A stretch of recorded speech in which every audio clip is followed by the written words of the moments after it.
It didn't take Porsche long to capitalise on the popularity of its Taycan electric sedan. Meet the Taycan Cross Turismo. Is the crossover wagon better than the sedan? Strap in, let's go and find out.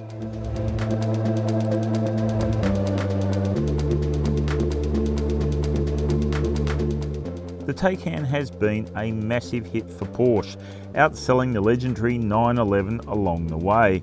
The Cross Turismo doesn't stray too far from the concept. Here we're testing the top spec turbo, and no, it doesn't actually have a turbocharger. What it does have is a gobsmacking price and incredible performance. Apart from the Taycan, there's no direct EV rival at the moment for the Cross Turismo. Instead, there are plenty of plug-ins with e-motors and internal combustion engines. It's easy to see the visual relationship between the Taycan and the Cross Turismo and the Porsche heritage from which they're drawn. Where the two cars really differ is the extension of the rear roof line on the Cross Turismo, delivering more headroom for the rear passenger and more luggage space. This thing would have to be the least off-road looking off-roader ever. Could you imagine trying to tackle really rough ground with these 21-inch wheels and just 148 millimeters of ground clearance? I'm sure this gravel mode doesn't make much difference. The Taycan Turbo Cross Turismo fits powerful e-motors to both axles, fed by a large lithium-ion battery pack that delivers an all-wheel drive experience befitting the Porsche brand. Check out these huge power and torque numbers. Incredible. There's a 2-speed reduction gear on the rear axle, but don't go hunting for some way to pick the ratio. Porsche doesn't even allow manual adjustment of regenerative braking as some rivals do. This car is throttle and brake, and that's it.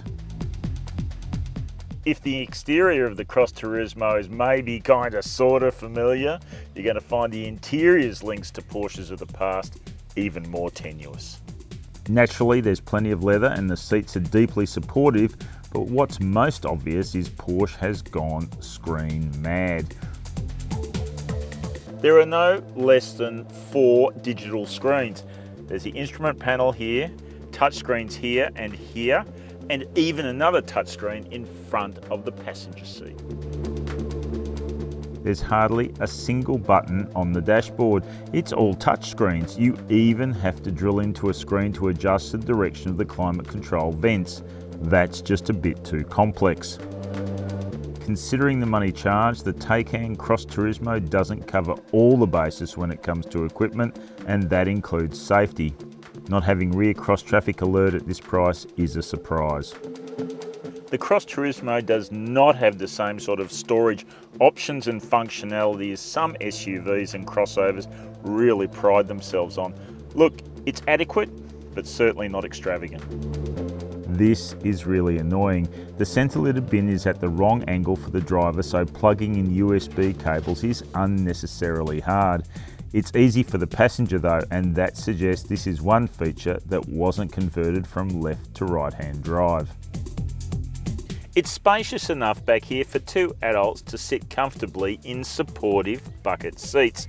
You can really see the extra headroom, which is where the roofline extension of the Cross Turismo really pays off.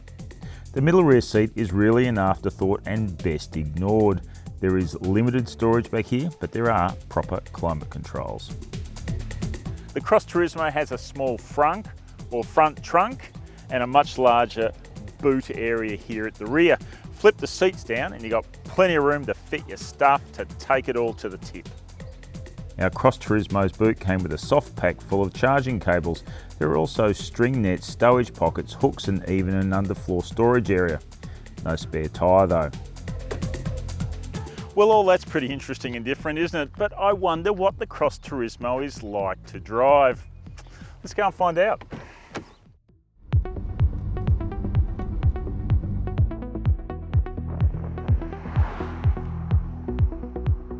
Well, the steering wheel looks kind of familiar, and so does the instrument panel. But that's a power meter sitting in the centre and not a tachometer. It's a sign of things to come.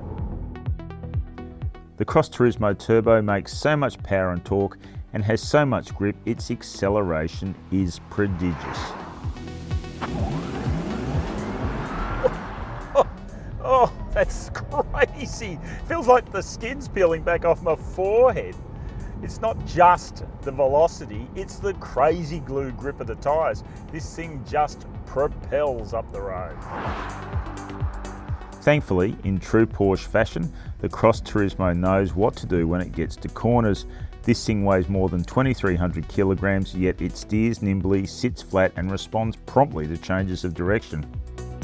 Despite the massive low-profile rubber, the Cross Turismo rides pretty well. Air suspension helps, but just don't wind the shocks up into Sport or Sport Plus mode on a bumpy road. At 28.7 kilowatt hours per 100 kilometres, the Cross Turismo's consumption claim is not that great, but it's a big heavy car, so it's understandable. It did actually manage to undercut its claim for us, consuming about 25 kilowatt hours per 100 kilometres. Roughly speaking, that's a range of about 400 kilometres in the real world. That diminishes range anxiety, but doesn't kill it off. If you like SUVs and crossovers because they've got a high seating position which really helps you look out, then the Taycan Cross Turismo will disappoint. It's like sitting in a bath here, you're so low. The good thing is it really helps accentuate the sharp handling. Tally all that's going on, and the Taycan driving experience is definitely something different. It's amazingly fast and corrals its weight brilliantly, but without the sound and fury of an internal combustion engine. For some that's great, but others might just miss that drama. The Taycan Cross Turismo comes with a 3-year warranty and 8-year 160,000 kilometre battery warranty. The service intervals are long at 2 years and 30,000 kilometres, but Porsche does not have a national cap price servicing plan. So is the Taycan Cross Turismo better than the Taycan sedan? Well, it's a little bit easier to live with, equally and crazily as fast, and just a tiny bit more expensive. So the answer to that's probably a yes. But look at the bigger picture, and what the brilliant, if flawed, Cross Turismo tells us is our EV future will be fascinating and potentially even exhilarating. Bring it on.